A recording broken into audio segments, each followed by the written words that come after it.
राज्यात उन्हाचा चटका कायम असला तरी कमाल तापमानात चढ उतार होत आहेत।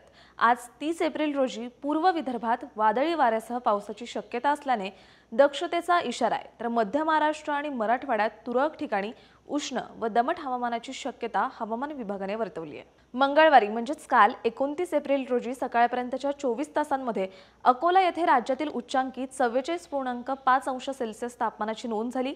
मालेगाव येथे 43.2 अंश सेल्सिअस तापमान नोंदवले गेले। यवतमाळ, धुळे, अमरावती, परभणी, छत्रपती संभाजीनगर, वर्धा, वाशिम आणि नागपूर येथे 42 अंशापेक्षा अधिक तापमानाची नोंद झाली। जळगाव, जेऊर, सोलापूर, धाराशिव, बुलढाणा, ब्रह्मपुरी आणि चंद्रपूर येथे 41 अंशापेक्षा अधिक, निफाड, सातारा आणि गडचिरोली येथे 40 अंशापेक्षा अधिक तापमान नोंदवले गेले। आज 30 एप्रिल रोजी राज्यात उन्हाचा चटका पुन्हा वाढण्याचे संकेत आहेत।